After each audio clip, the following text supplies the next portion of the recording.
If you don't like it, leave. This story actually happened last year. My mom wanted to treat herself to a much-deserved new car. She got approved through her credit union and headed to the BMW dealership in our city. After she and my dad test drove a few, they decided on one and advised the salesman that they would be paying with a check from their credit union. The salesman told them that they only did in-house financing and would not accept the check, so they'd need to apply through the dealer. I'm sure we can all assume why. After much back and forth and speaking with management, my parents were told if they didn't want in-house financing they can leave. So they did. They went to another dealership across town and decided on a completely different make. While they were at that dealership, the salesman from the BMW dealership called them and asked were they now ready to comply in a very arrogant manner. Once he heard they were at a different dealership, he tried to tell them that make of cars were terrible and they might be able to work with them on outside financing. My parents declined, lost a $45,000 plus sale. Excellent. Similar story. Looking to buy a car. Financing all lined up. Knew the price I wanted to pay and it was fair. They wouldn't give me the price. They told me take it or leave it. I left. Bought the car literally the next day at a different dealer for my asking price. First dealer called saying maybe they could work with me. It felt so good to tell them it was too late. Awesome. And this is exactly what I have done too. I learned this from my dad.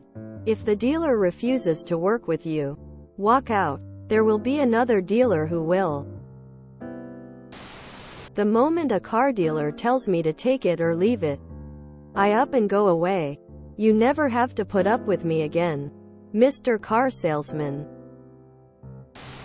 I had a similar experience. It's been a number of years, but my recently, at the time, widowed grandmother wanted a new car. She had decided on the model, but asked me to go with her to the dealer as she didn't want the dealer to try to take advantage of a little old lady. Obviously, I go with her. We get to the first dealership where she had a car that she liked, but it wasn't much different than any of the compact cars on any dealer lot. We talk with the salesman a bit. She drives the car, all the normal stuff. We go inside to talk about trade, price, etc. I told the salesman that she was not interested in financing. He didn't want to hear it. He kept giving us monthly payment prices. He even pulled the old, "let me talk to my manager" bit. When he got back, I told him that we were not interested in monthly payment numbers, just the price. I told him that this would not be financed. She just wanted to write a check and drive it home. Again, he said that he had to talk to his manager. By the time he returned, we were already gone. Went to a dealership down the road, and she found a similar car that she liked just as much. The salesman came out and we talked a bit. Not even a test drive, since she had driven one not even an hour earlier. Okay, let's go in and fill out some paperwork. He laid out a worksheet with sale price, trade value, taxes, etc. At the bottom of the sheet there was a balance due figure. Before I could even ask him to do a little better on the price, she was writing the check. She drove that car straight back to the first dealer, just to ask the salesman how he liked her new car. Ugh, I hate slimy car salesmen. My first new car buying experience was in the early 90s, and I was interested in a Saturn sedan, back before GM killed the brand. I liked that they were doing no haggle pricing, as I was in my early 20s and not super experienced with negotiating. I got to the dealership and started looking around the showroom. Everybody was wearing a Saturn polo shirt except the guy who approached me. He was wearing a pastel plaid blazer, straight out of the 70s. Already a red flag. But hey, let's give this a try. I told him I'm interested. It's well within my budget. My credit's decent, and I'm interested in a test drive. His next words are still burned into my brain to this day. "Well, we don't really have any demonstrators. And don't want to put any miles on the cars. So maybe if we get closer to a deal we can set up a test drive." No. I'm done. Goodbye. I ended up going to a Ford dealership and was very happy with my purchase. I saw that salesman a few months later in a shopping mall, sitting next to a Saturn parked inside. He looked dead inside, but was still rocking that awful blazer. I almost felt bad for him. Almost. 1. A Toyota dealer in the mid-90s. I saw a car on the lot that I was interested in. I stopped and was in the lot looking at the car. A salesman came out and started to talk to me. I asked the price of the car. He answered, "What monthly payment can you afford?" I said it didn't matter as I didn't know what the price was. He asked me if I wanted the car. Again I answered I didn't know as of yet to hear the price. We went around for a while. Then I got irritated, so I went in to see the manager. I complained I had been there for over 1/2 hour and have yet to find the price of the car. The manager looked up at me and said, "That's the way we do business." I left. 2. Another Toyota dealer. I was looking at a new Celica. Again the salesman came out and we talked for a while. Again I asked the price for the car. The salesman asked me for a check for $200, so he can tell the manager I'm really interested. I said, "BS, I know what you're going to do. You're going to put it in the safe and tell me you cannot get it out unit Monday morning, so I have to come back and you get another crack at me." I came back with, "I don't know if I'm serious because I don't know the price." I really feel bad for those folks who are intimidated by these tactics. In 2008, my mom was looking for a new van to buy. Her 95 feet Dodge Caravan was having transmission issues and blowing oil out of the tailpipe. She traded it in for a 2008 white Chrysler Town & Country. It had 19,000 miles on it. Got this story that the dealership owner's wife had used it for soccer mom stuff. After doing all the paperwork, trade-in and down payment, we drove off with it. I took it in to a local mechanic that I trusted needed an oil change badly. When we got the paperwork, we got the real story. Lady in Maryland had owned the vehicle. She let it get repoed. Our local dealership bought it and had it shipped down. It had 16,000 miles on it. The owner's wife had put an additional 3,000 miles on it. We got a recall notice that our electronic keys were defective. We went into the dealership to process the reclaim. It took repeated calls to the manufacturer to get them to do it. In 2012, we had another recall. A defective air conditioning drain hose. Went in to get it done. The nice young lady who helped us couldn't find the vehicle in the system. No record that they had owned it or sold it. I showed her copies of the paperwork and the payment history, of which she dutifully updated the system. Mom was so glad when she finally paid off the vehicle and didn't have to deal with their shenanigans again. That dealership went under during the pandemic. Good riddance. LMAO, this happened with our last car. My husband and I are relatively young. 30F, 34 meters.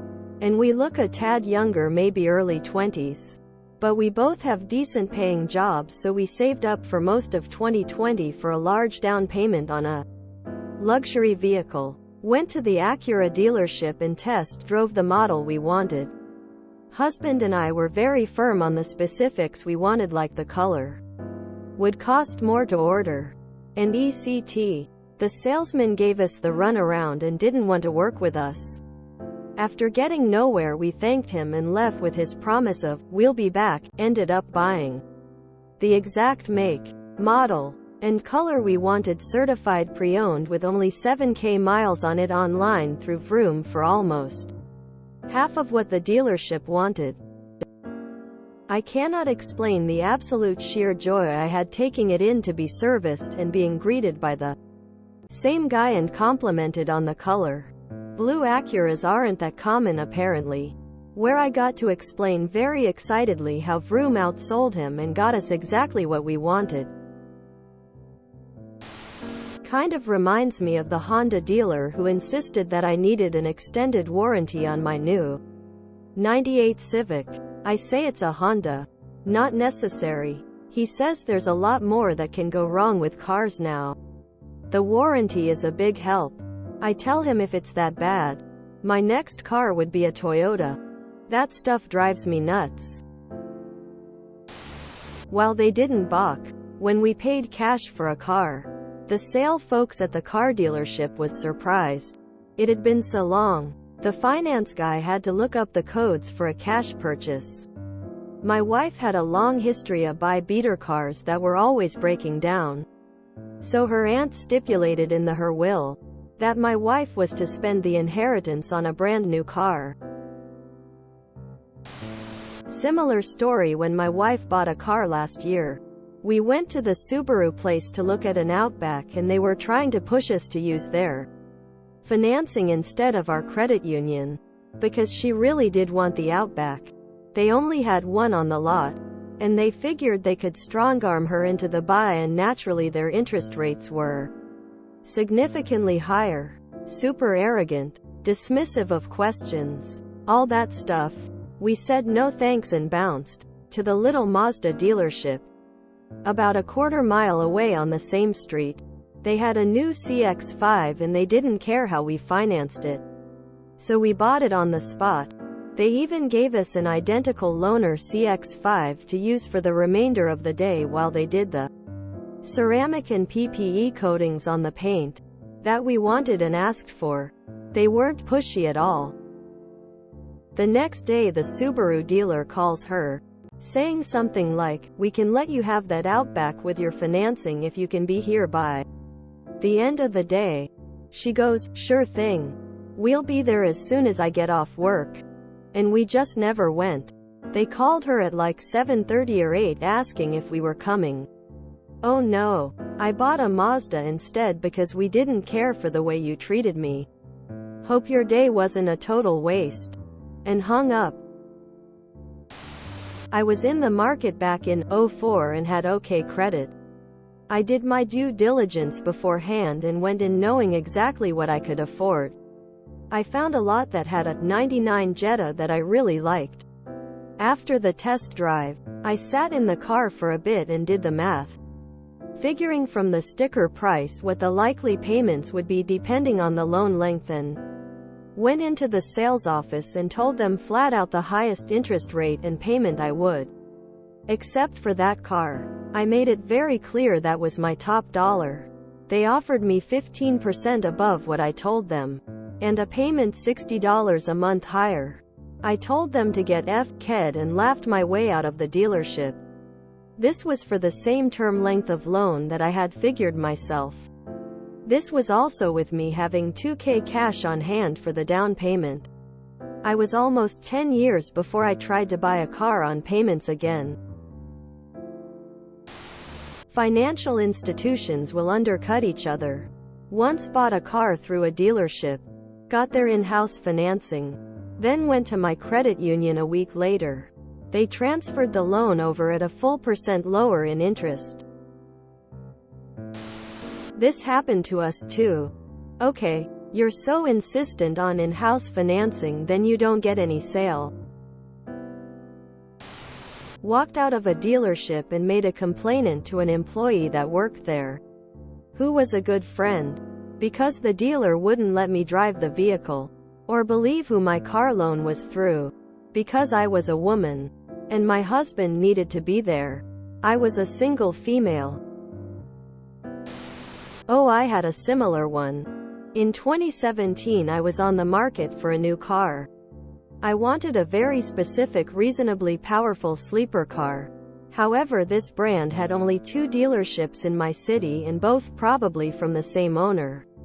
On top of that, the closest dealership out of my city was also theirs. So they had the upper hand. Or so they thought. I go to the first shop.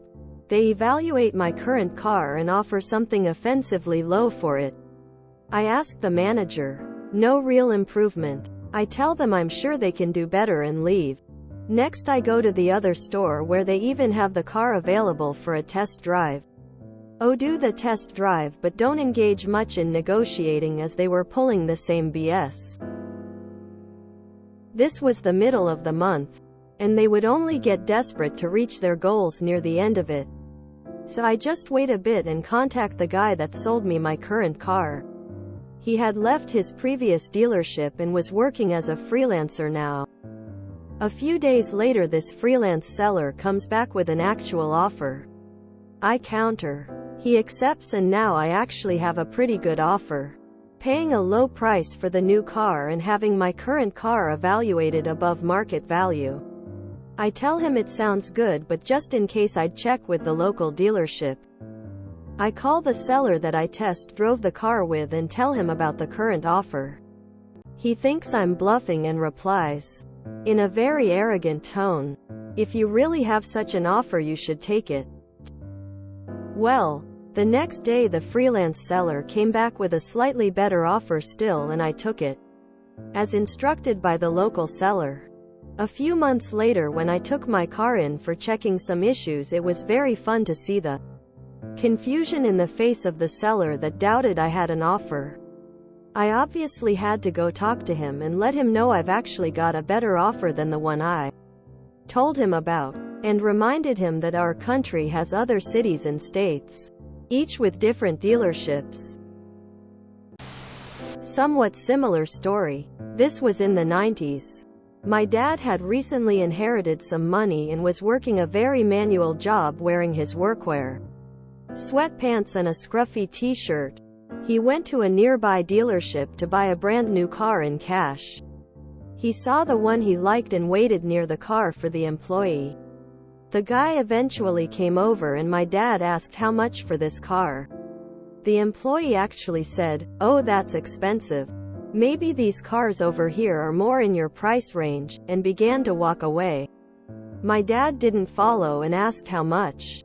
Guy implied that he couldn't afford it, and that's when my dad basically said I was going to buy this car for cash. This was before commission on finance deals were so common, and walked away. My dad vowed never to buy from that dealership ever again. And he hasn't. Ready to comply? Sounds like a threat? Similar story. I actually wanted the extended warranty for my vehicle because I end up using them. I keep cars a long time. I knew another dealer online would sell the factory extended warranty for $300 above cost when closing. Asked my dealer to match this. They didn't, so I bought it from the online dealer the next day. This happened back in 1985. I came home from school and found out my dad paid cash for himself a beautiful Toyota 4x4 extra cab, like the one from Back to the Future. And mom got a brand new Celica financed. He was hanging out in the driveway still bouncing the numbers for both vehicles, but the numbers just didn't add up. He realized that they included his trade-in on both cars, like he had traded in two vehicles. Almost instantly the phone starts ringing and sure enough it's the dealer saying they had a problem with the truck etc. and needed him to bring both vehicles back to the dealership. A quick call to a cousin attorney that basically stated the deal is done. If they had screwed you twice it would be no different. Enjoy your new vehicles. If you enjoyed this video, please check out our playlists full of similar content. Epic Eracast is like doom scrolling for your ears. Please like, share, and subscribe.